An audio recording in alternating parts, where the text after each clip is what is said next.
Assalamualaikum warahmatullahi wabarakatuh. Alhamdulillahirabbil alamin wassalatu wassalamu ala asyrafil anbiya'i wal mursalin sayyidina wa maulana Muhammadin wa ala alihi wa sahbihi ajmain.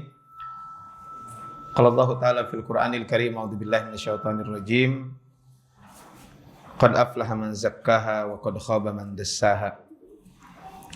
Taib, rahmat Allah Subhanahu wa taala, alhamdulillah di hari ini kita semuanya bisa berkumpul di masjid ini dalam keadaan sehat walafiat, dan insya Allah di malam hari ini kita akan melanjutkan pembahasan kitab Minhajul Muslim atau kitab Ensiklopedi Muslim, satu buku yang ditulis oleh Syekh Abu Bakar Al-Jazair rahimahullahu ta'ala, kaitan dengan pembahasannya. Kemarin di pertemuan sebelumnya kita membahas tentang kitab Minhajul Muslim ini dari sisi muqaddimah, bagaimana penulis buku ini menyebutkan isi dan latar belakang penulisan dan lain sebagainya. Nah, di kesempatan hari ini kita akan melanjutkan pembahasan di bulan yang lalu. Di bulan yang lalu kita membahas tentang etika niyah atau fil adab, itu adalah bab tentang adab. Nah, di kesempatan hari ini kita akan melanjutkan pembahasan kita adalah kata Syekh Abu Bakar Al-Jazair rahimahullahu ta'ala, beliau mengatakan fil adabi ma'an nafsi. Nah, beliau menyebutkan adalah kaitan dengan etika seseorang dengan dirinya.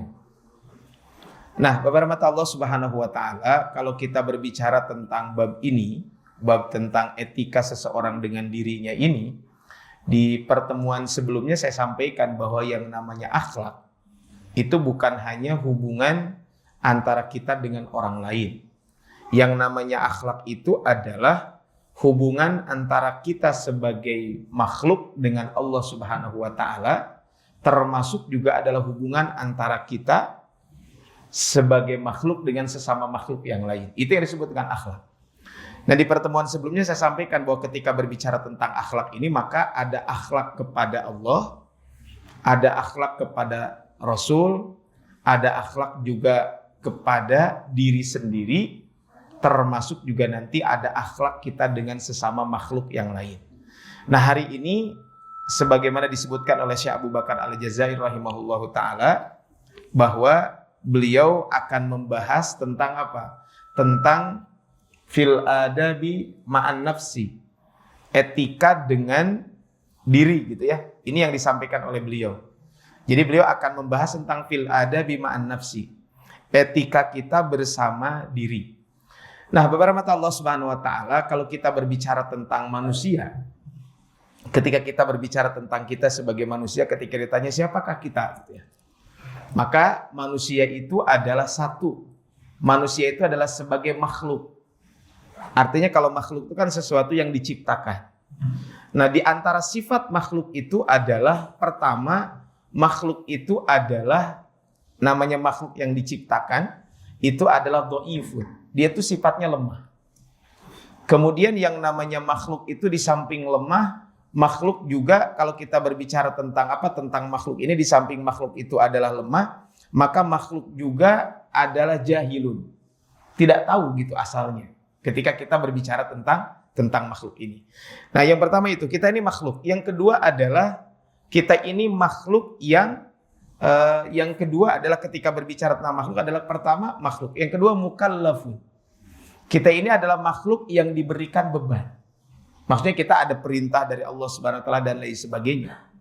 Kemudian berikutnya adalah di samping kita makhluk yang mukallafun, yang ketiga adalah kita juga Pertama adalah kita sebagai makhluk, yang kedua adalah kita mukallaf yang diberikan beban, yang ketiga kita ini mukarrom, dimuliakan. Jadi bukan makhluk yang mulia, tapi kita ini adalah memang dimuliakan oleh Allah Subhanahu wa ta'ala. Jadi kalau kita berbicara tentang kita sebagai manusia, maka manusia itu bukan makhluk yang mulia, tapi makhluk yang dimuliakan. Lihat di dalam Al-Quran ketika Allah menyampaikan walaqad karramna bani Adam, sungguh kami telah memuliakan anak cucu Adam.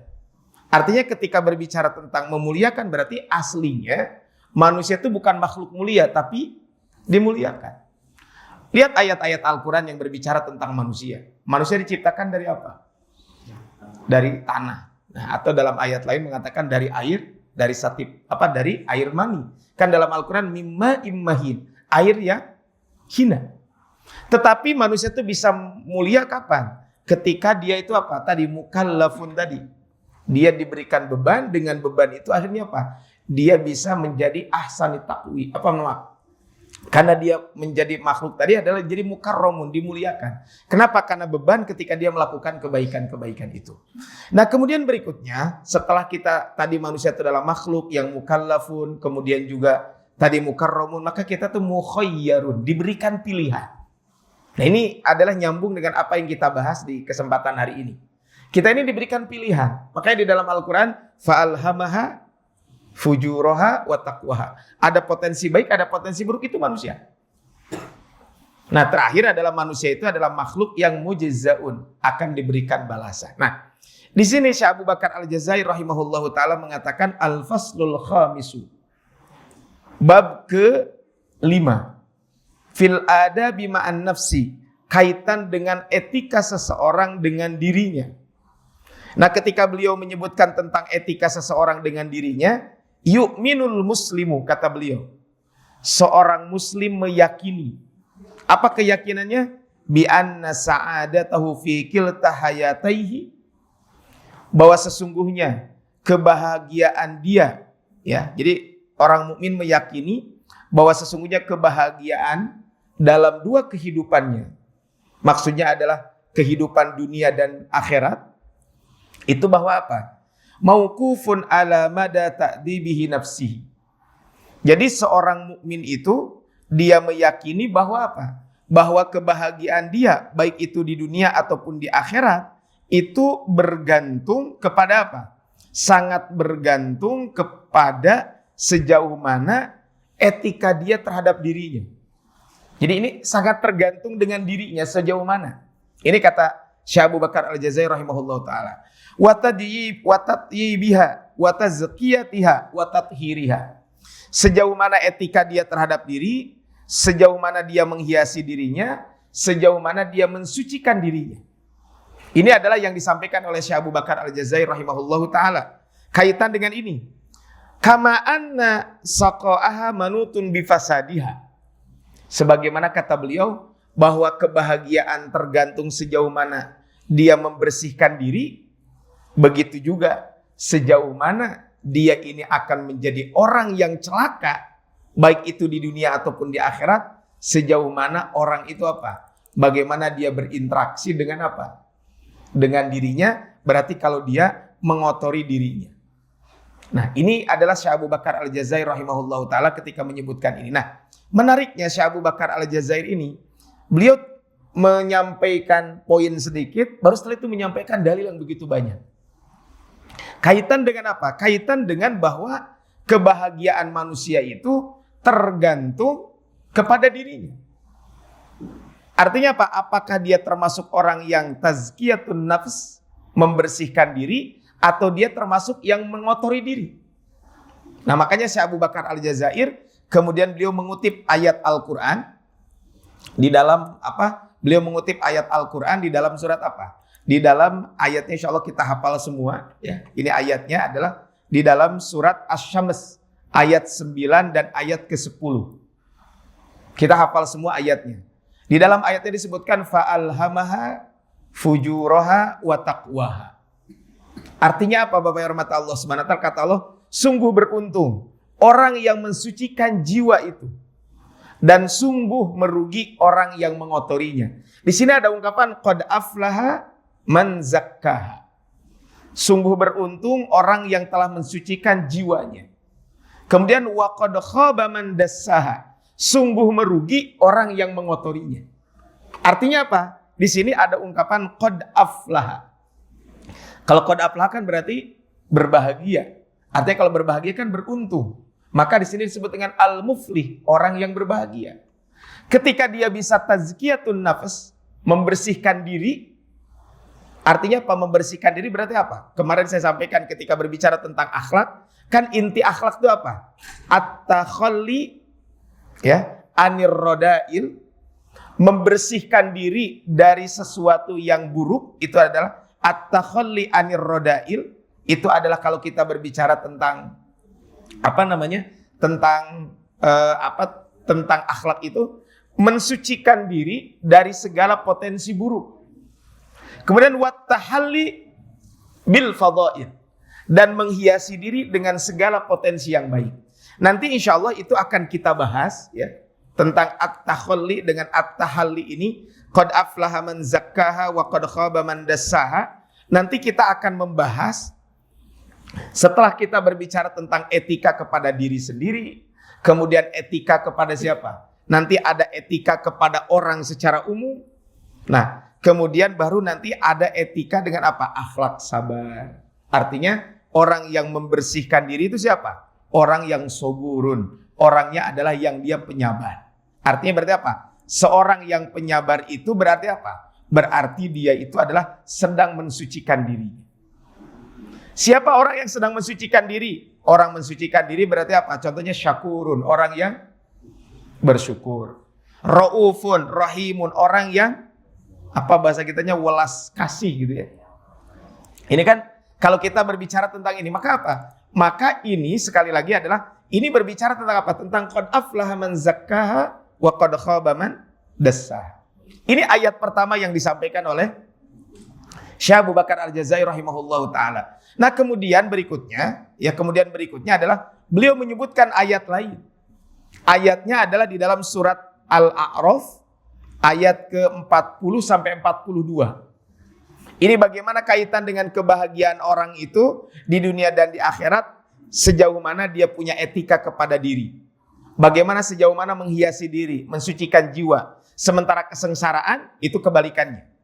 Maka kalau kita berbicara tentang ini tadi apa yang saya sampaikan, bahwa manusia itu diberikan dua jalan. Nah, di antaranya adalah ada tadi yang saya sampaikan qad aflaha man zakkaha. Bagaimana ketika berbicara tentang tazkiyatun nafs, bagaimana kita mensucikan diri. Maka ketika kita berbicara tentang apa? Tentang tazkiyatun nafs ini, membersihkan diri itu gimana? Ketika kita berbicara tentang mensucikan diri apa? Agar kita tetap istiqomah di jalan takwa.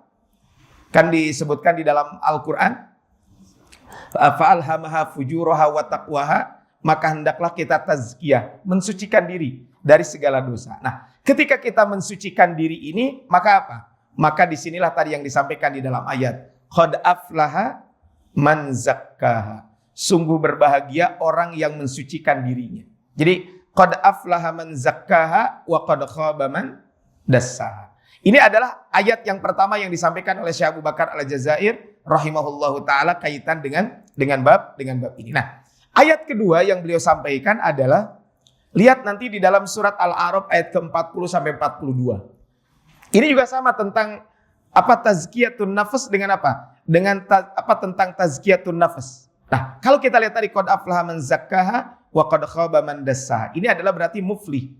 Apabila tazkiyah ini berjalan dengan baik, maka pasti dia termasuk orang sukses. Maka qad aflaha man zakkaha. Tapi kebalikannya, kalau orang itu justru dia melakukan tadzkiyah, mengotori diri, maka apa? Sungguh kata Allah Subhanahu wa taala, wa qad khaba man dassaha.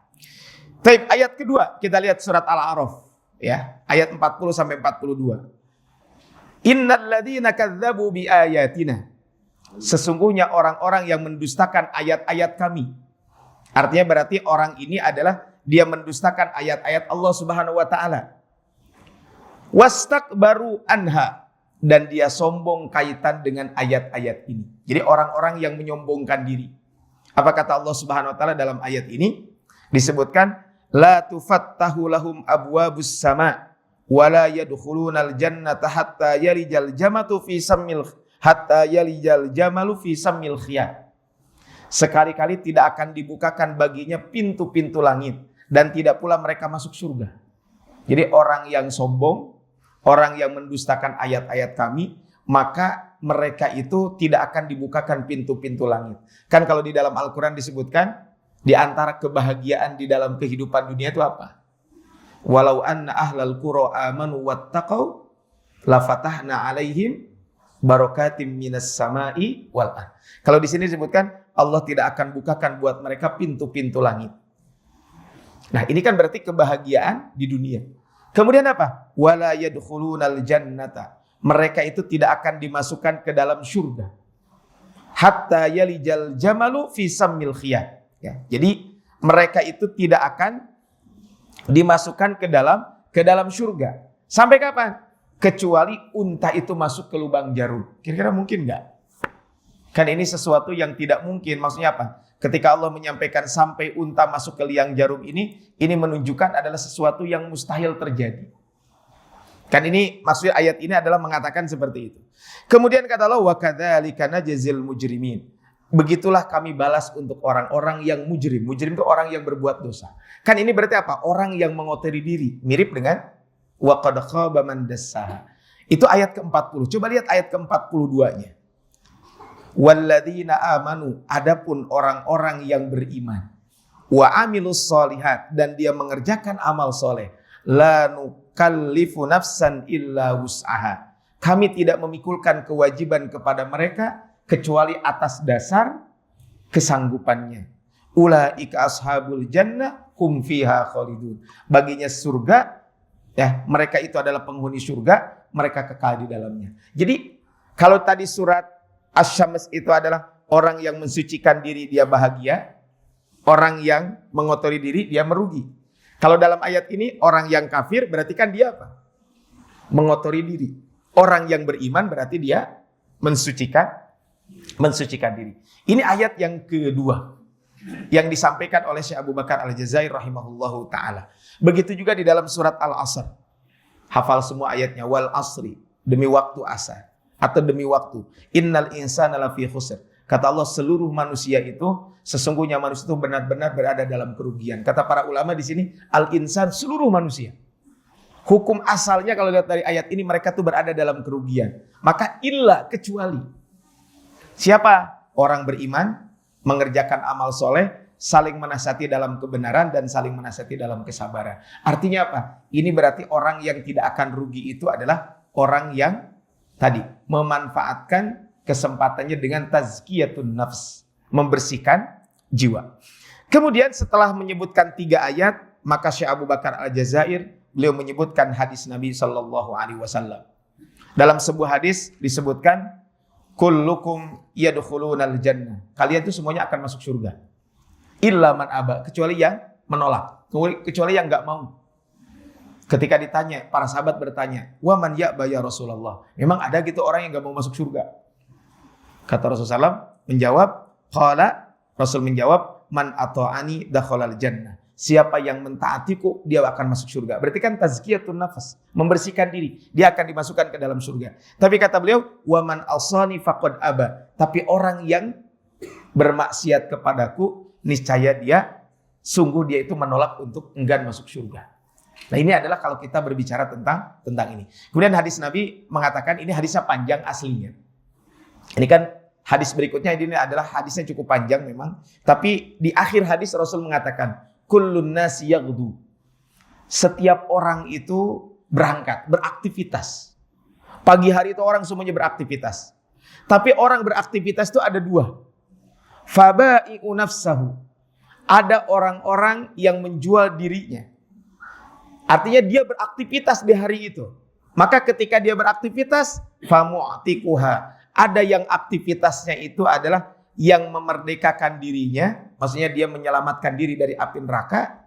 Au mubiquha. Ada juga yang dengan aktivitas dilakukan justru mencelakakan dirinya. Bapak rahmat Allah Subhanahu wa taala. Ini kalau kita berbicara tentang ini, semua orang sama.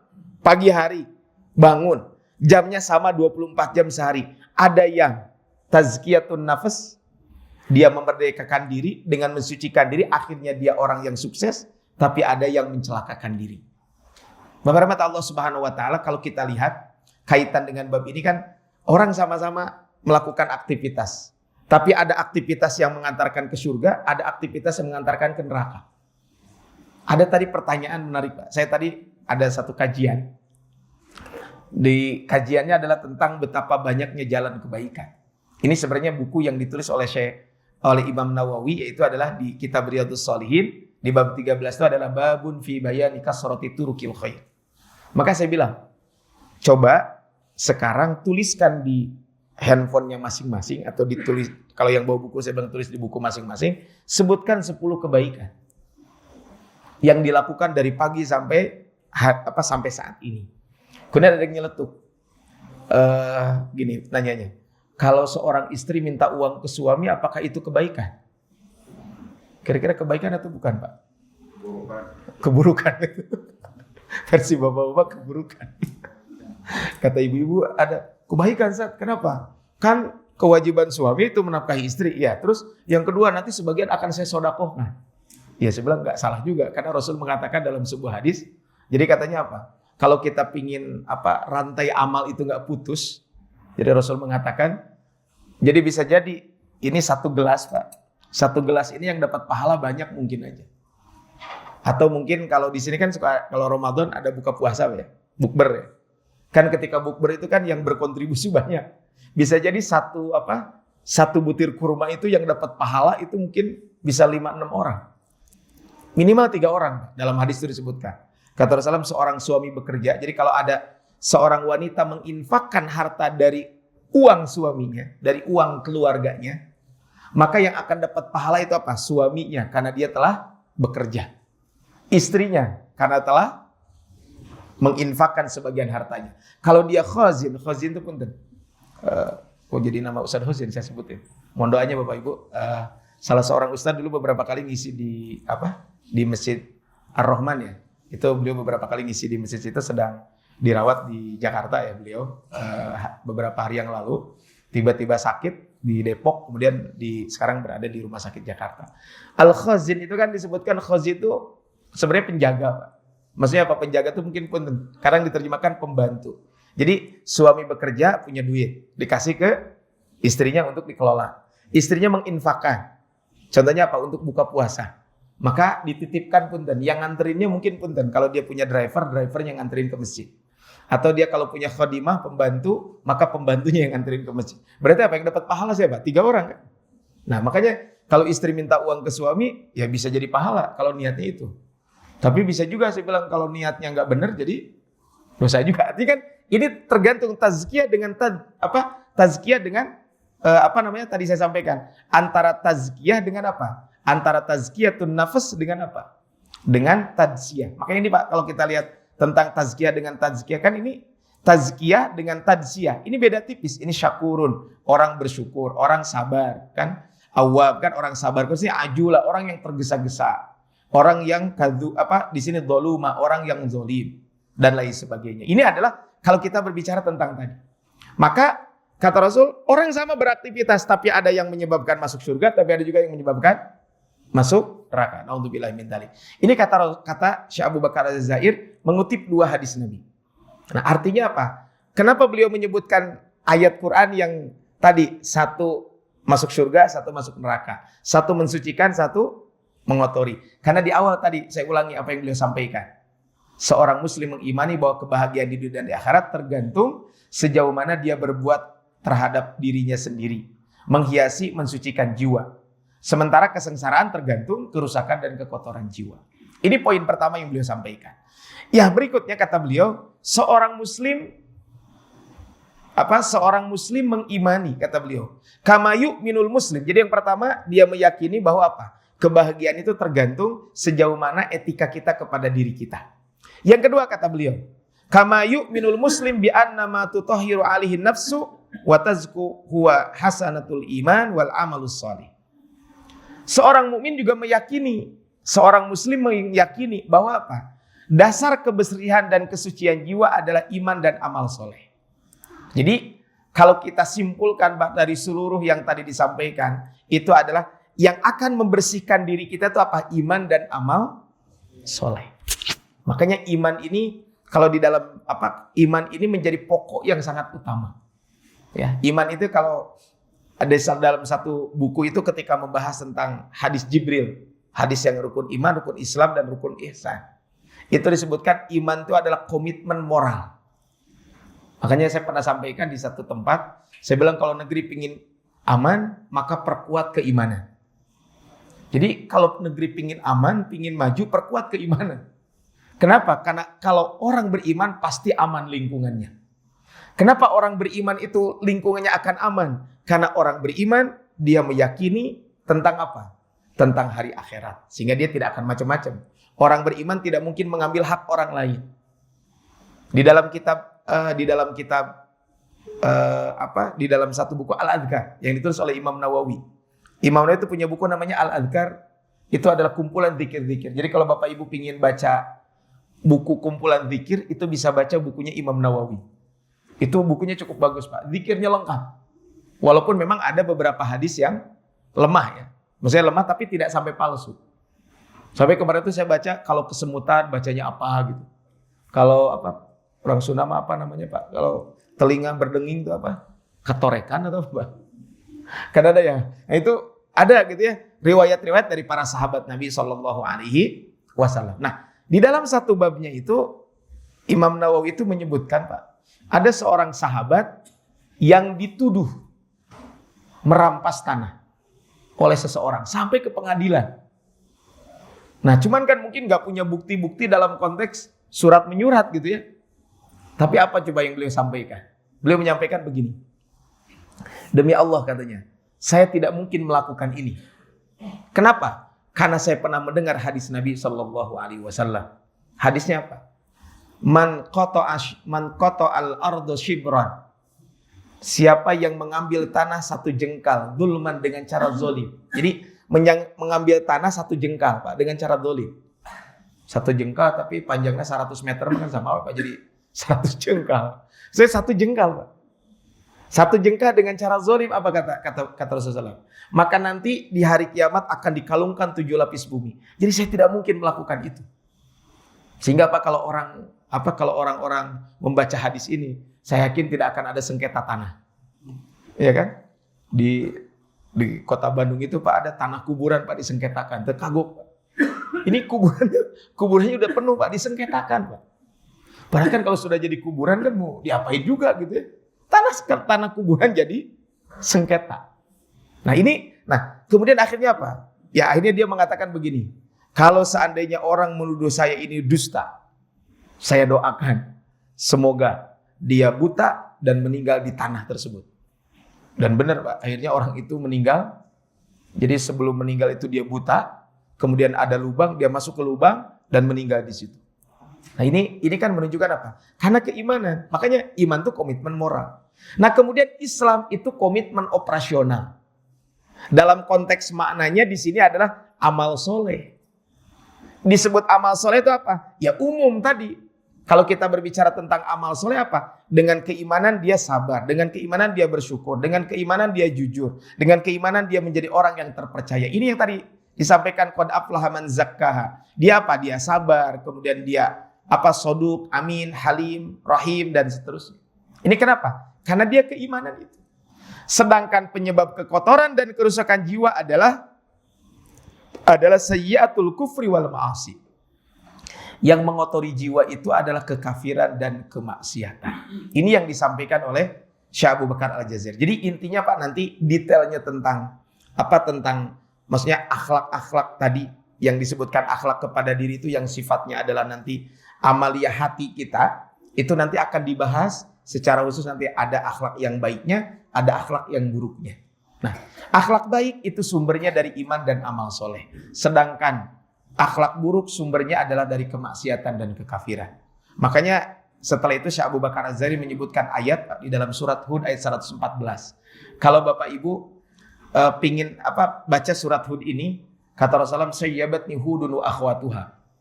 Surat Hud dan saudara-saudaranya membuat aku berubah. Salah satunya kenapa? Karena ada ayat di ayat 112. Fastaqim kama umirta wa man taba ma'aka. Karena ada perintah untuk istiqomah. Jadi istiqomah itu berat. Maka apa? Maka supaya kita istiqomah di sini disebutkan wa aqimis sholata tarafayin nahari wa zulafam minal lail. Dirikan salat pada kedua tepi siang, pagi dan petang. Inilah yang menunjukkan kalau disebutkan waktu sholat secara detail itu di dalam hadis. Tapi secara global disebutkan di dalam Al-Quran. Aqimis sholata tarafayi an-nahari. Nah ini maksudnya adalah sholat zuhur. Sholat subuh, sholat zuhur, sholat asar. Kemudian wa zulafam minal laili. Dan pada permulaan bagian malam, itu adalah sholat maghrib dan sholat isya. Kemudian apa disebutkan? Innal hasanat yudhibnas sayyi'at. Sesungguhnya kebaikan sesungguhnya perbuatan-perbuatan baik itu akan menghapus dosa atau perbuatan-perbuatan buruk. Sehingga Bapak Ibu, cara bertaubat. Jadi di antara cara kita bertaubat itu di samping beristighfar adalah lakukan kebaikan-kebaikan setelahnya. Maka disebutkan dalam hadis Nabi, wa'at bi'is sayyi'atal hasanata tamhuha. Ikutilah keburukan ini dengan kebaikan. Niscaya kebaikan yang kita lakukan akan menghapus keburukan yang kita lakukan. Nah, ini kata Syekh Abu Bakar Al-Jazair mengutip firman Allah surat Hud ayat 114. Begitu juga firman Allah dalam surat Al-Mutaffifin. Kan surat Al-Mutaffifin ini Pak berbicara tentang dua. Satu ada kalla inna kitabal fujjari, kalla inna kitabal abrari. Orang dapat catatan kanan, orang dapat catatan kiri. Ini adalah ada dua. Nah, ini adalah dalam surat Al-Mutaffifin. Di dalam surat Al-Mutaffifin disebutkan kalla bal rana ala qulubihim ma kanu yaksibun. Sekali-kali tidak demikian. Sebenarnya apa yang selalu mereka usahakan itu menutup hati mereka. Tapi sebelum biar sampai selesai dulu, saya sampai ini izin sebentar mungkin Pak. Nah, kaitan dengan surat Al-Mutaffifin ini ada hadis Nabi ya yang menyebutkan seorang mukmin itu Pak kalau berbuat dosa maka nanti ada noda hitam di hatinya. Kalau dia bertaubat maka bersihlah hati tersebut. Taubat istighfar bersih hatinya. Tapi kalau dia tidak bertaubat, malah dia nambah kemaksiatan, maka hati itu akan terus banyak titik noda hitam itu.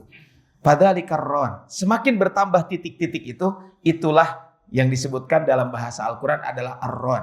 Yang disebutkan dalam firman Allah, kalla bal rona ala qulubihim ma kanu yaksibun. Begitu juga dalam hadis Nabi SAW, bertakwalah kalian kepada Allah dimanapun kalian berada. Tadi yang saya sampaikan, wa'at bi'is sayyi'atal hasanata tamuha. Ikutilah keburukan itu dengan kebaikan. Niscaya kebaikan yang kita lakukan akan menghapusnya. Wa khaliqin nasa bi khuluqin hasan, dan pergaulilah manusia dengan pergaulan yang baik. Nah, dari mukaddimah yang beliau sampaikan ini kaitan dengan dua poin. Satu, kebahagiaan orang itu tergantung tazkiyatun nafasnya dia. Yang kedua, bahwa yang akan membuat tazkiyatun nafas itu adalah iman dan amal soleh. Maka kata beliau, oleh karena itu seorang muslim dalam kehidupannya harus senantiasa mendidik, mensucikan dan membersihkan jiwa. Sebab jiwa yang paling pantas dididik. Dia mengajari adab-adab, mensucikan dan seterusnya. Nah, setelah ini nanti kita setelah sholat isya nanti kita akan lanjutkan kira-kira apa saja sih adabnya kepada diri kita yang harus dilakukan. Maka nanti ada 4 yang akan beliau sampaikan. Nanti kita lihat apakah 4-4-nya selesai. Kalau enggak nanti kita lanjutkan insya Allah di bulan depan kalau tidak selesai hari ini. Tapi kita akan bahas nanti setelah melaksanakan sholat isya berjamaah. Demikian Bapak Ibu yang bisa disampaikan, mudah-mudahan bermanfaat. Saya cukupkan dulu sementara kajian kita. Kita akhiri dengan hamdalah dulu, alhamdulillahalamin, dan doa kafaratul majlis. Subhanakallah bihamdika, asyhadu an la ilaha illa anta, astaghfiruka wa atubu ilaik. Assalamualaikum warahmatullahi wabarakatuh. Baik, assalamualaikum warahmatullahi wabarakatuh. Alhamdulillah rabbil alamin, wassalatu wassalamu ala asyrofil anbiya'i wal mursalin sayyidina wa maulana Muhammadin wa ala alihi wa sahbihi ajmain. Qala Allah ta'ala fil Qur'anil Karim, a'udzu billahi minasyaitonir rajim, ya ayyuhalladzina amanu taqullaha wal tanzur nafsum ma qaddamat lighad wattaqullaha innallaha khabirun bima ta'malun. Baik, beberapa Allah Subhanahu wa taala, kita lanjutkan pembahasan kitab Minhajul Muslim, atau satu buku yang ditulis oleh Syekh Abu Bakar Al-Jazair. Judul bukunya adalah Ensiklopedia Muslim. Kita akan melanjutkan pembahasan tentang bab ini. Dan tadi disampaikan di sebelum sholat isya, saya sampaikan bahwa ketika ada seorang mukmin meyakini dua hal tadi, bahwa kebersihan hati seseorang itu tergantung kepada keimanan seseorang, dan dengan membersihkan hati tersebut maka orang tersebut bisa mendapatkan kebahagiaan di dunia dan di akhirat. Nah, Syekh Abu Bakar Al-Jazair rahimahullahu taala kemudian beliau menyebutkan di sini adalah oleh karena itu, kata beliau, kaitan dengan adab ini, oleh karena itu maka beliau menyampaikan min ajli hadza ya'isul muslim amilan daiman ala taqdibi nafsihi. Oleh karena itu, karena dia memahami dua hal tadi, maka dia dalam kehidupannya selalu menjaga diri, senantiasa mendidik, mensucikan, dan membersihkan jiwanya. Dia mengajari adab-adab yang dapat mensucikan dan membersihkan noda-noda dalam jiwanya. Dia menjauhkan jiwanya dari segala keyakinan yang salah, ucapan dan perbuatan keliru yang dapat mengotori dan merusak jiwanya. Kemudian dia bersungguh-sungguh memperbaiki jiwanya sepanjang siang dan malam, serta menghisapnya setiap waktu. Ia menghimbau jiwa untuk melakukan kebaikan-kebaikan dan benar-benar mendorong untuk beribadah. Dia perlu bersungguh-sungguh memalingkan jiwanya dari kejahatan dan kerusakan, serta melindunginya dari kedua hal tersebut. Dalam rangka di sini disebutkan adalah ini semuanya dilakukan apa? Wa yattabi'u fi islahiha wa ta'dibiha litaqur wa tazkul khutuwat thaliyah. Dalam rangka memperbaiki dan mendidik jiwa tadi agar tetap bersih, agar tetap suci, maka ikutilah langkah-langkah berikut. Maka di sini Syekh Abu Bakar Al-Jazair rahimahullah ta'ala, beliau menyebutkan ada 4 hal yang harus kita lakukan dalam rangka tazkiyatun nafs ini, untuk selalu menjaga jiwa kita selalu bersih, selalu suci. Apa 4 hal ini? 1, taubat. Yang kedua adalah muraqabah. Muraqabah itu adalah selalu merasa diawasi oleh Allah Subhanahu wa taala. Yang ketiga adalah muhasabah. Muhasabah itu selalu mengevaluasi diri. Dan yang ketiga adalah mujahadah, bersungguh-sungguh. Ya, mungkin hari ini kita akan membahas satu, yaitu adalah kaitan dengan bab ini adalah coba kita akan membahas, yaitu apa yang akan kita bahas di hari ini adalah kaitan dengan apa? Poin 1 yang akan kita bahas di hari ini adalah kaitan dengan apa? Kaitan dengan bab yang akan dibahas di hari ini adalah kaitan dengan taubat. Ya, jadi insyaallah kita akan membahas di malam hari ini adalah kaitan dengan taubat. Tapi rahmat Allah Subhanahu wa taala, kalau kita berbicara tentang taubat ini, Syekh Abu Bakar Al-Jazair rahimahullah taala ketika beliau menyebutkan tentang bab taubat, maka kata beliau, apakah taubat itu? Nah, sebenarnya pengertian beliau Bapak Ibu tentang taubat ini menarik. Karena ketika beliau mengartikan taubat ini, sebenarnya inilah yang sering disebut dengan bagaimana caranya supaya kita disebut taubatan nasuha. Kata beliau menyebutkan ketika berbicara tentang taubat, jadi yang pertama adalah taubat wal muradu minha. Yang dimaksud dengan taubat itu adalah at-takhalli an sa'irid dunubi wal ma'asi. Mengosongkan diri dari segala dosa dan maksiat. Artinya bahasa sederhananya adalah dia meninggalkan dosa-dosa itu. Jadi kalau orang ingin bertaubat, tinggalkan dosa tersebut. Yang kedua adalah kata beliau, wan nadabu ala kulli dhanbin salifin. Menyesali semua dosa masa lalu. Dan yang ketiga kata beliau adalah wal azmu ala adamil audati ila dhanbin fi muqbilil umr. Dan dia komitmen bertekad untuk tidak melakukan dosa lagi di sisa umurnya. Ini adalah kalau kita berbicara tentang taubat kata beliau. Nah, kemudian mengutip firman Allah dalam surat At-Tahrim ayat ke-8. Bapak Ibu di sini ayatnya dimulai dengan ya ayyuhalladzina amanu. Kalau Bapak Ibu baca di dalam Al-Qur'an, itu ada satu buku yang ditulis oleh Syekh Abu Bakar Al-Jazair juga. Judul bukunya adalah Nida'atur Rahman li Ahlil Iman. Itu adalah kumpulan ayat-ayat yang dimulai dengan ya ayyuhalladzina amanu. Jadi kumpulan ayat-ayat yang dimulai dengan ya ayyuhalladzina amanu. Itu ada bukunya khusus. Ada 2 buku, satu ditulis oleh Syekh Abu Bakar Al-Jazair, yang satu lagi ditulis oleh salah seorang ulama di Mesir. Nah, di buku yang satu lagi itu sudah diterjemahkan ke dalam bahasa Indonesia, itu disebutkan ada 88 kali ayat yang dimulai dengan ya ayyuhalladzina amanu. Di antaranya adalah surat At-Tahrim. Wahai orang-orang yang beriman, ya ayyuhalladzina amanu, tubu ilallahi taubatan nasuha. Wahai orang-orang yang beriman, bertaubatlah kalian kepada Allah Subhanahu wa taala dengan sebenar-benarnya taubat. Nah, inilah yang disebut dengan taubatan nasuha. Yaitu apa? Dia mengosongkan diri, meninggalkan dosa yang dia lakukan, menyesali dosa masa lalu, dan dia berkomitmen untuk tidak mengulang kembali dosa yang dilakukan tersebut. Tapi Bapak rahmat Allah Subhanahu wa taala, kalau kita berbicara tentang taubat, kira-kira apa sih yang dimaksud dengan taubat itu? Nah, kalau kita berbicara tentang taubat, kata para ulama ketika membahas tentang taubat, taubat itu secara bahasa adalah ar-ruju, kembali. Ya. Disebut dengan ar-ruju, kembali. Ya. Makanya ada yang disebut dengan sholat awwabin. Awwab itu kan bisa juga adalah orang yang kembali. Ya. Makanya ada yang disebut dengan sholat awwabin. Nah, sholat awwabin ini memang ada perbedaan di kalangan para ulama tentang penamaan sholat awwabin. Ada yang mengatakan sholat awwabin itu sholat duha. Karena Rasul menyampaikan dalam sebuah hadis, sholatul awwabin hina tarbidul fisal. Sholat awwabin itu adalah ketika punduk unta sudah mulai agak kepanasan. Kenapa disebut sholat awwabin, sholat duha itu?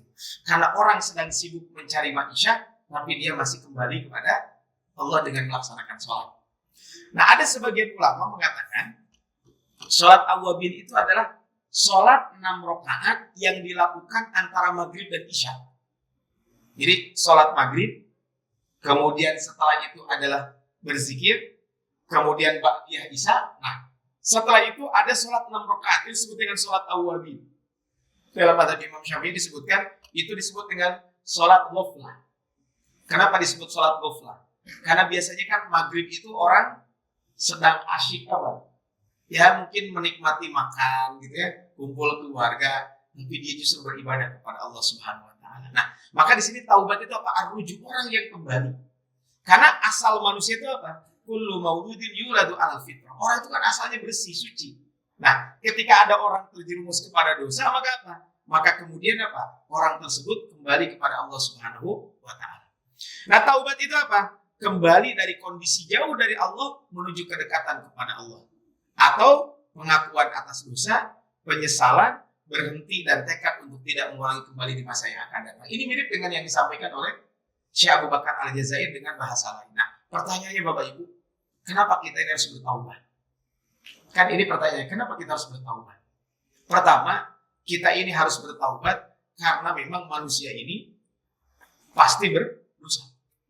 Jadi tidak ada satu manusia pun kecuali dia pasti berdosa. Namanya manusia pasti berdosa. Nah, makanya apa? Karena manusia ini adalah berdosa, maka apa? Maka tentu cara yang tepat untuk dia supaya dia bertaubat, cara dia kembali kepada Allah itu adalah apa? Dengan bertaubat. Itu yang pertama. Yang kedua apa? Karena dosa itu adalah penghalang antar kita dengan Allah. Maka lari dari hal yang membuat kita jauh darinya adalah kemestian. Artinya apa? Kan ada doa. Kami dulu di kampung itu selalu membaca doa ini. Kalau beres pengajian, jadi di samping membaca subhanallah wa kafaratul majlis, itu bagus juga tuh kalau memang dihafal doanya. Mungkin boleh juga nanti kita baca zikir ini ya, setiap selesai pengajian. Itu apa? Allahumma qsim lana min khasyatika ma tahulu bihi bainaka wa baina ma'siyatik. Ya, jadi Allahumma qsim lana min khasyatika ma tahulu bihi bainana wa baina maksiatik. Ya Allah, berikanlah kepada kami rasa takut kepadamu yang dengan takut ini menghalangi aku dan maksiat kepadamu. Jadi Bapak Ibu, kenapa orang bermaksiat? Karena dia tidak ada rasa takut kepada Allah. Kalau dia takut kepada Allah, dia tidak akan bermaksiat. Coba aja Bapak Ibu, kalau kita tahu besok akan meninggal, dijamin gak ada orang maksiat. Atau besok akan hari kiamat. Makanya kan di dalam Al-Quran itu disebutkan bahwa keimanan seseorang kalau matahari sudah terbit dari timur, matahari terbit dari barat, tenggelam dari, atau dibalik Pak? Dibalik ya. Kalau matahari sudah terbit dari barat, nah tenggelam dari timur, kan? Nah, kalau matahari sudah terbit dari barat, itu orang akan beriman semua. Tapi kata Allah tidak akan bermanfaat iman orang tersebut, kecuali orang yang sebelumnya telah beriman. Kenapa? Karena kalau dosa itu kan percaya hari kiamat itu akan tiba. Maka kalau kita berbicara tentang ini, maka apa? Maka rasa takut itu yang akan menghalangi orang untuk bermaksiat kepada Allah Subhanahu wa taala. Makanya dosa itu penghalang antar kita dengan Allah Subhanahu wa taala. Makanya penghalang ini kan harus dihindari. Caranya gimana? Ya bertaubat kepada Allah Subhanahu wa taala. Yang ketiga apa?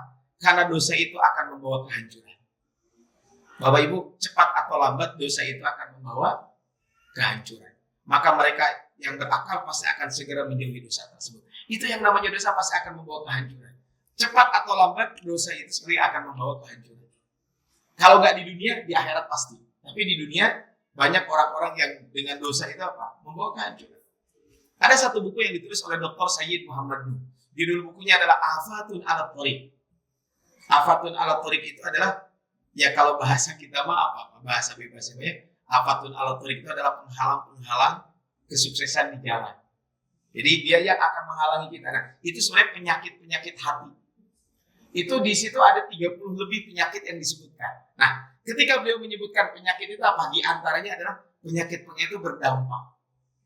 Dampaknya apa? Dampaknya untuk pribadi dan untuk kalau orang itu di sebuah lembaga, maka dia akan berdampak kepada lembaga tersebut. Ini adalah tentu akan banyak berdampak. Disadari atau tidak, ini akan banyak berdampak. Ini apa? Di dalam buku Afatun ala Thoriq. Di antaranya apa? Kalau berbuat dosa itu minimal Pak, kalau hatinya masih bersih ada al-qalaq. Qalaq itu dia hatinya itu nggak tenang gitu. Itu adalah dampak orang yang berdosa. Jadi dosa akan menghancurkan Pak. Ya. Nah berikutnya Pak, karena Allah itu memerintahkan kita untuk bertaubat. Nah tadi salah satu ayatnya apa? Yang kita bahas barusan. Kemudian Allah mencintai orang-orang yang bertaubat. Makanya Bapak Ibu, ini di antara ayat-ayat itu yang disampaikan oleh Syekh Abu Bakar Al-Jazair. Ini ayatnya surat An-Nur ayat 31. Ini disebutkan oleh Syekh Abu Bakar Al-Jazair. Wa tubu ilallahi jami'an ayyuhal mu'minun. Dan bertaubatlah kalian semuanya kepada Allah, wahai orang-orang yang beriman, supaya kamu beruntung. Artinya Bapak Ibu kalau kita lihat ayat ini perintah dari Allah. Bertaubatlah semuanya supaya kalian beruntung. Sehingga di antara manfaat taubat itu adalah bahwa orang yang bertaubat itu adalah salah satu kunci kesuksesan. Kenapa Pak? Karena orang bertaubat itu hidupnya tenang. Sedangkan orang yang bergelimang dosa, walaupun bagaimana hidupnya tidak akan pernah tenang. Ya, orang berdosa tidak akan pernah tenang. Tapi orang yang bertaubat pasti hatinya akan tenang. Minimal itu. Maka la'allakum tuflihun. Kemudian ayat tadi yang disampaikan, ya ayyuhalladzina amanu tubu ilallahi taubatan nasuha. Ini adalah ayat-ayat yang disampaikan oleh Syekh Abu Bakar Al-Jazair rahimahullahu taala. Nah, kemudian Syekh Abu Bakar Al-Jazair itu menyebutkan hadis-hadis Nabi. Kalau tadi ayat disebutkan, beliau 2 ayat yang disebutkan di surat At-Tahrim ayat ke-8, kemudian di surat An-Nur ayat ke-31, maka beliau juga menyebutkan hadis-hadis Nabi. Di antaranya hadis riwayat Imam Muslim dari A'az bin Yasar Al-Muzani. Ya ayyuhan nas tubu ilallahi. Wahai manusia, bertaubatlah kalian kepada Allah Subhanahu wa taala. Fa inni atubu fil yaumi ilaihi mi'ata marrah. Karena aku bertaubat 100 kali dalam sehari. Jadi Rasul itu memerintahkan orang untuk bertaubat. Dan kata Rasul, saya sehari tidak kurang bertaubat itu berapa? 100 kali. Itu Rasulullah SAW yang sudah dijamin dihapus dosanya. Artinya kalau kita ya perbanyak saja beristighfar. Taubat itu maksudnya apa? Nah di sini nanti ada pertanyaan. Apa bedanya taubat dengan istighfar? Kan gitu ya?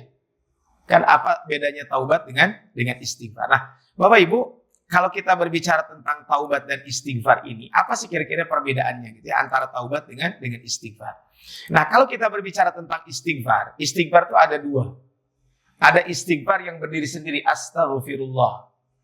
Kan ada juga kan begitu. Ada juga istighfar yang dikaitkan dengan taubat. Di antaranya adalah dalam surat 11 ayat 3. Ya. Tadi ayatnya disebutkan apa? Istighfar tapi dikaitkan dengan taubat. Jadi ada 2. Jadi satu adalah istighfar sendiri berdiri, ya, itu adalah diperintahkan untuk istighfar. Tapi ada juga yang memang istighfar tapi apa? Di sini ada kata taubatnya. Contoh di sini Pak ayatnya. Ya, ayat adalah kaitan wastaghfiru rabbakum summa tubu ilaihi. Istighfarlah kalian kepada Allah, kepada Rabb kalian dan meminta ampunlah. Nah, ini kan istighfar digabungkan dengan taubat. Nah, kalau istighfar berdiri sendiri itu istighfar itu namanya taubat. Jadi artinya apa? Istighfar itu kalau sendirian itu berarti istighfar ya taubat. Menghapus dosa, menghilangkan pengaruh dan mengenyahkan kejahatan, bukan sekadar menutup aib. Tapi kalau istighfar dibarengkan dari satu ayat dengan taubat, maka istighfar itu adalah menjaga dari kejahatan masa lalu. Kita memohon ampun dari masa lalu. Sedangkan taubat adalah apa?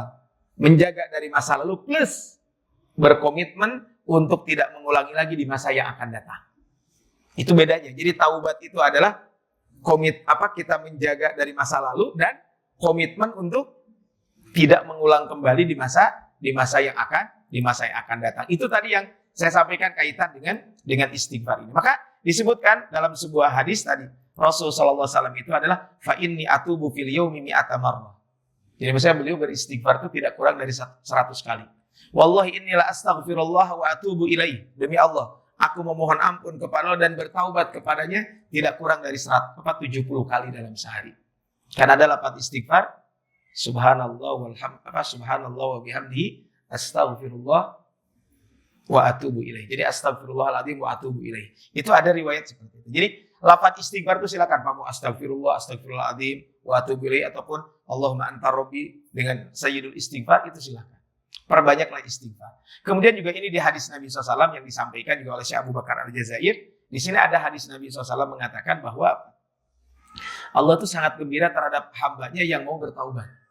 Kegembiraan Allah itu lebih besar daripada kegembiraan seorang di antara kamu yang mendapatkan kembali untanya yang syarat dengan perbekalan. Sebelumnya ia mengendari unta di gurun Sahara. Nah, ini lagi rame ya, di gurun Sahara. Nah, kemudian lalu unta yang ia tunggang itu lepas. Jadi maksudnya gini, kebayang Pak, Bapak bawa kendaraan mungkin kalau zaman dulu kan mungkin kalau kita mau bawa kendaraan di hutan belantara. Tiba-tiba kendaraannya hilang. Barang-barangnya hilang semua. Kebayangkan orang di hutan di padang Sahara, di padang pasir, bawa unta dengan lengkap perbekalannya. Tiba-tiba untanya hilang. Dia cari pasti susah, Pak. Sudah susah lah mencarinya. Padahal di atas unta tersebut makanan dan minuman dan perbekalannya. Pokoknya udah habis bekalnya. Ia putus asa, maksudnya sudah mencari, udah kayaknya nggak ketemu. Kemudian ia mendekat sebuah pohon dan berbaring di bawahnya. Artinya mungkin dia nyender ke pohon istirahat di situ. Tiba-tiba Pak, sudah yakin untanya tidak akan kembali. Pada saat itu tiba-tiba unta itu datang di hadapannya. Ia memegang kendalinya, kemudian dia sangat gembira. Saking sangat gembiranya dia mengatakan apa? Allahumma anta sampai saking gembiranya, ya Allah, anta abdi wa ana rabbu. Ya Allah, engkau adalah hambaku dan aku ini adalah Rabbu. Jadi dibalik, saking berbahagianya.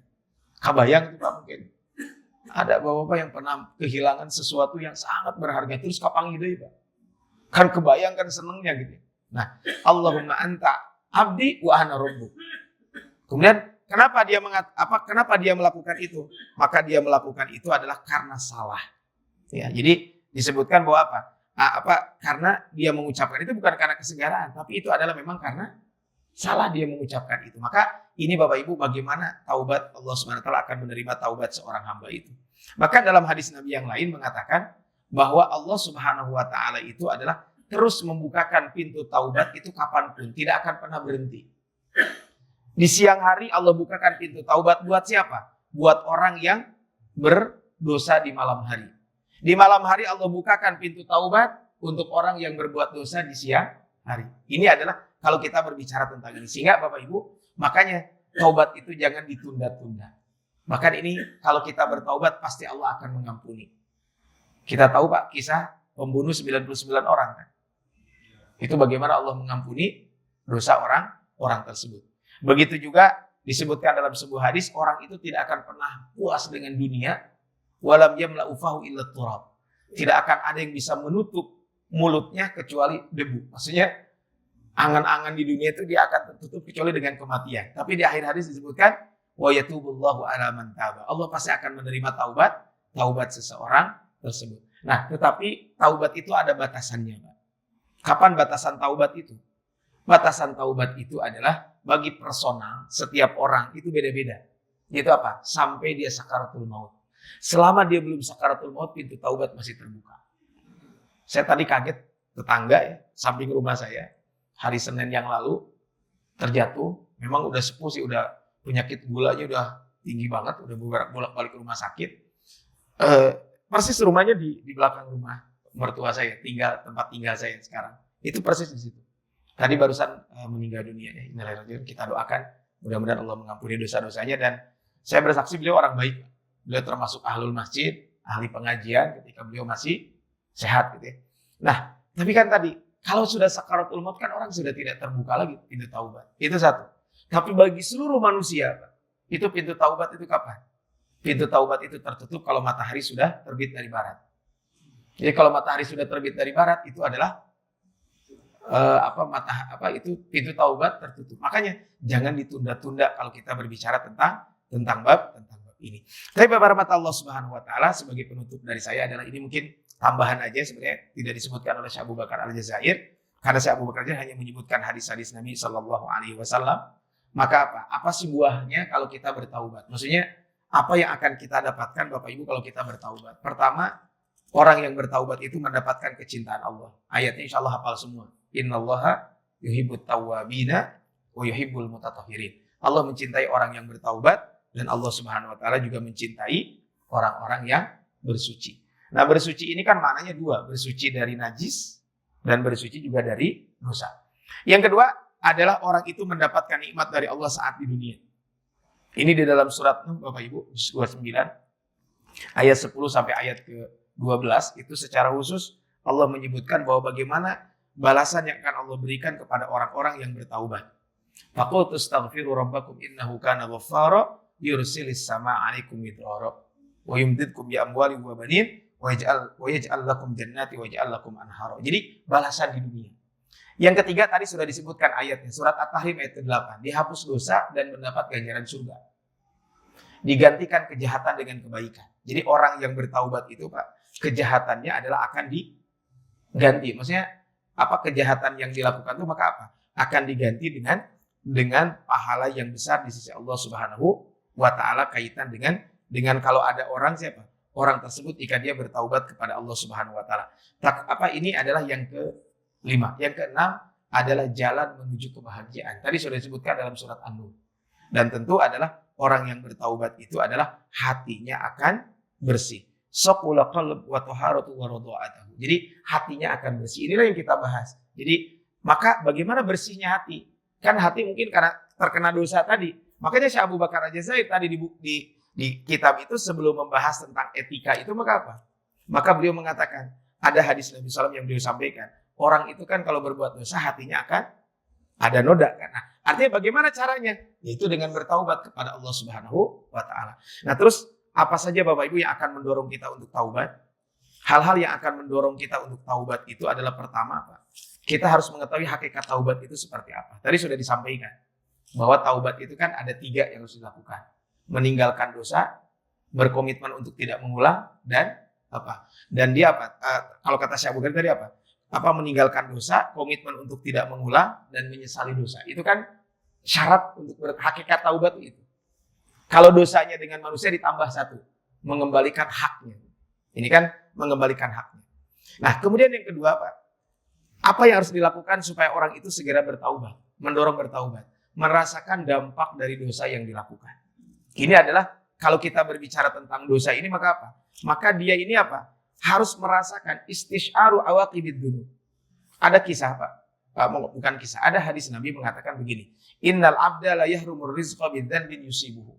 Orang itu bisa jadi dihalangi untuk mendapatkan rizki itu karena dosa yang dilakukan.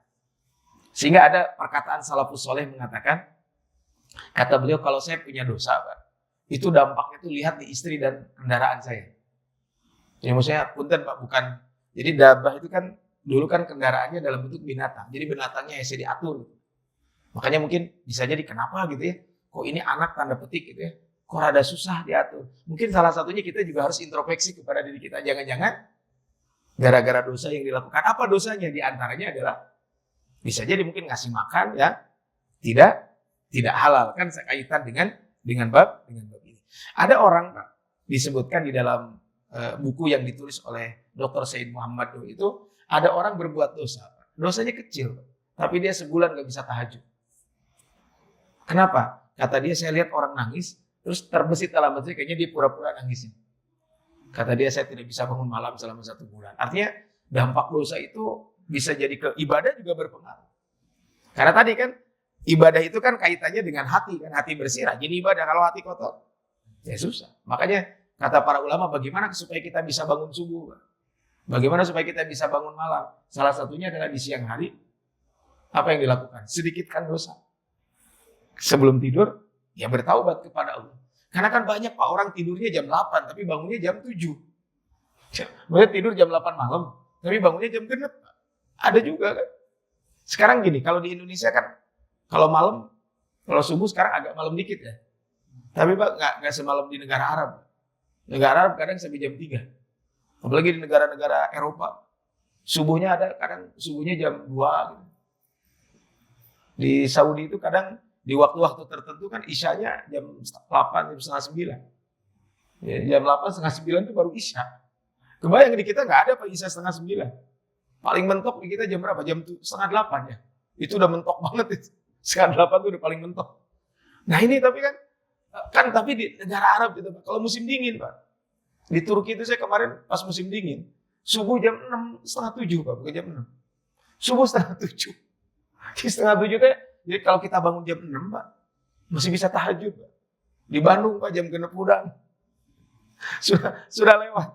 Di Malaysia itu kadang subuh jam 6 ya. Jam 6 kan kadang saya waktu bulan apa ya? Bulan Februari kemarin saya ke Malaysia. Itu mah nggak sengaja Pak ke Malaysia tuh karena pesawat saya delay. Delaynya di Malaysia kan. Harus nyambung ke pesawat berikutnya. Pesawat berikutnya karena dari awalnya delay ya. Begitu nyampe ke Malaysia, akhirnya nginep di Malaysia. Nah waktu itu saya ke bandara jam 7 kalau nggak salah. Nah jam 6 kan diinepin di hotel. Karena itu fasilitas delay. Nginep di hotel ada bapak-bapak sholat. Udah sholat Pak? Udah. Karena jam genep ada pas sarapan gitu ya. Jadi sarapan itu can sholat pada. Can adan subuh. Jadi sarapan adalah atau saya nabi sholat. Nah can adan Pak. Oh gitu. Kumaha tanya sholat tuh. Nah kadang Pak suka bayang gak? Adan subuh jam setengah 7 ayo itu sholat subuh kan. Kenapa? Karena dosa.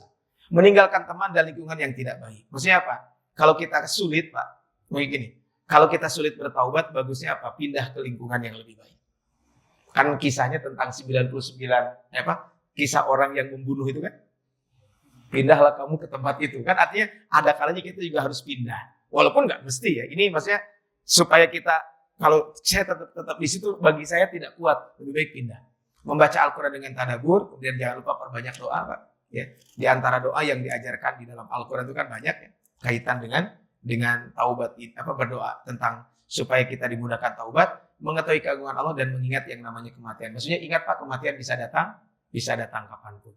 Apa yang menyebabkan dosa kecil menjadi besar? Satu, jika dilakukan terus-menerus.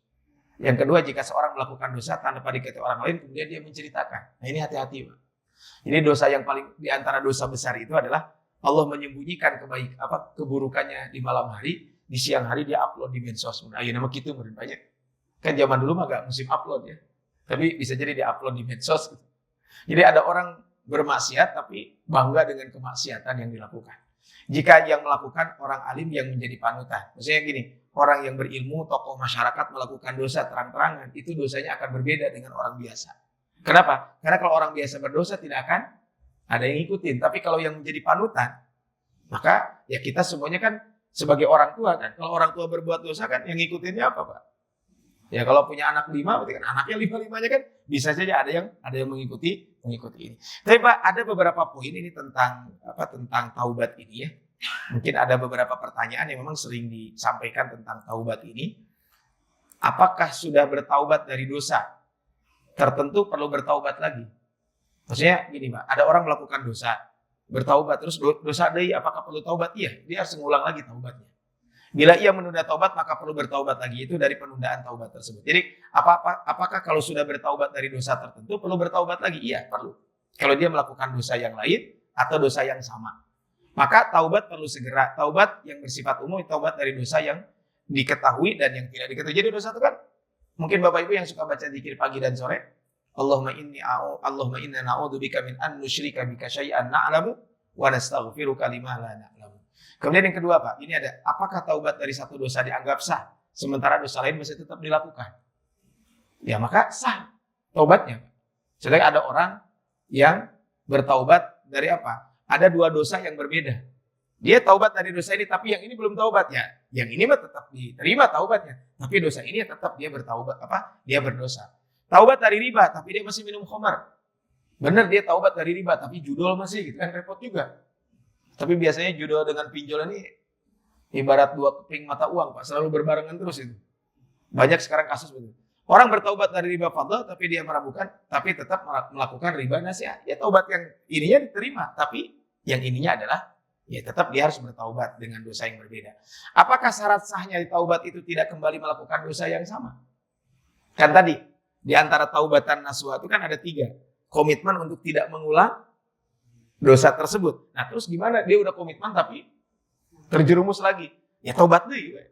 Dan taubat yang lalu mah insya Allah diterima. Yang jangan mah adalah kita menyepelekan Allah maha penerima taubat. Kan dalam sebuah hadis itu Pak, Allah itu tidak akan bosan menerima taubat seorang hamba. Mulai ibarat mah ayeuna dosa, taubat, dosa deui teu naon. Allah akan menerima. Cuman kan itu maksudnya apa? Hadis ini bagi orang yang berdosa, maka Allah akan mengampuni. Tapi sebelum kita dosa, mikir-mikir dulu gitu ya. Kenapa? Karena kalau kita berdosa, jangan-jangan naudzubillah min dzalik ketika sedang berdosa dia meninggal dunia. Apakah taubat diterima bagi yang tidak mungkin lagi bertaubat dosa? Orang yang tidak mungkin berbuat dosa tertentu. Gini, apakah taubat diterima bagi yang tidak mungkin lagi berbuat dosa? Orang yang tidak mungkin berbuat dosa tertentu, pendusta, penuduh dan saksi palsu yang lidahnya sudah dipotong. Pezina yang kemaluannya sudah dikebiri. Pencuri yang tangan kakinya sudah dipotong. Apakah taubat mereka sah dan diterima? Ya asal penyesalan diterima. Atau nyesal mah enggak. Tapi sekarang betul Pak, dia pendusta. Lisannya dipotong, tapi leungeuna masih kena bisa nulis Pak. Ya tetap baik gitu. Artinya, maksudnya kan gini, dia tidak ada fasilitas untuk berdosa sebenarnya. Apakah dosanya diterima? Taubatnya diterima? Iya kalau dia ada penyesalan. Rasul SAW menempatkan orang yang tidak mampu melakukan ketaatan sama dengan orang yang melakukannya jika niatnya benar dan bulat. Artinya ada orang Pak mau berbuat dosa, nggak bisa melakukan apa? Salah satunya karena ya tidak mampu berbuat dosa gitu ya. Maka apa? Kalau dia memang dalam bentuk penyesalan, maka dosanya akan diterima oleh Allah Subhanahu wa taala. Apakah derajat orang bertaubat kembali ke derajat semula? Tergantung taubatnya. Ada yang bisa kembali ke derajat semula, ada yang bisa kembali lagi, ada yang tidak bisa kembali, ada yang bisa kembali, ada yang bisa jadi lebih tinggi derajatnya. Ya tadi Pak contohnya orang yang membunuh 100 orang. 100 orang kan dibunuh. Tapi begitu bertaubat, ada 2 orang, Allah tuh sampai disebutkan di situ Allah tersenyum. Kenapa? Melihat 2 orang saling membunuh, dua-duanya masuk surga. Jadi orang kan ada yang membunuh itu masuk surga, ada yang masuk neraka dua-duanya. Kata Rasul al-qatil wal maqtul finnar, yang membunuh dan yang dibunuh dua-duanya masuk neraka. Para sahabat protes, gimana ya Rasul dua-duanya masuk neraka? Kalau yang membunuh wajar masuk neraka, ini yang dibunuh gimana masuk neraka? Kata Rasul karena dia sudah niat ingin membunuh, tapi keduluan jadi masuk neraka. Nah, ini kan karena niat. Ada orang yang dua-duanya mau membunuh, tapi dua-duanya masuk surga. Kenapa? Yang satu orang mukmin dengan orang kafir berperang. Orang mukmin dengan orang kafir berperang. Kemudian orang kafir membunuh orang mukmin. Masuk surga nggak orang mukmin? Masuk. Karena dia berperang di jalan Allah. Kemudian orang kafir ini masuk Islam. Ya, masuk surga apa dua. Nah, kenapa? Artinya bisa jadi dia derajatnya tinggi di sisi Allah Subhanahu wa taala. Lihat para sahabat Nabi, Ikrimah bin Abi Jahal. Ikrimah bin Abi Jahal itu tahu apa? Penjahat perang kalau bahasa kita. Tapi ternyata Allah mengampuni dosa Ikrimah bin Abi Jahal. Artinya maka orang bertaubat itu bisa jadi mendapatkan derajat yang tinggi di sisi Allah Subhanahu wa taala. Tapi Bapak Ibu, itu saja mungkin baru satu yang kita sampaikan ya kaitan dengan taubat. Karena di sini Syekh Abu Bakar Al-Jazair menyebutkan hadis-hadis Nabi, begitu pula diriwayatkan bahwa para malaikat memberikan selamat kepada Adam atas taubatnya ketika dia bertaubat kepada Allah Subhanahu wa taala. Nah, insyaallah nanti ada 3 poin lagi mungkin kita selesaikan nanti di pertemuan yang akan datang. Ada muraqabah, ada muhasabah dan mujahadah. Bersungguh-sungguh, merasa diawasi, dan dia selalu dia selalu mengevaluasi diri. Tapi Bapak Ibu masih ada waktu barangkali berapa 5 menit lah kurang lebih, barangkali ada yang mau didiskusikan atau dirasa cukup. Ada Bapak Ibu ada yang mau bertanya barangkali atau cukup? Kalau tidak ada ya nggak apa-apa, cukup aja Pak. Ada Pak? Atau cukup? Cukup ya, tapi insya Allah nanti tinggal mengamalkan Pak ya. Setelah ini, mari kita perbanyak istighfar. Dan mari kita tazkiyatun nafas, berusaha untuk membersihkan diri kita. Tapi Bapak Ibu kalau tidak ada pertanyaan, kita tutup dengan doa. Ya. Alhamdulillahirrahmanirrahim.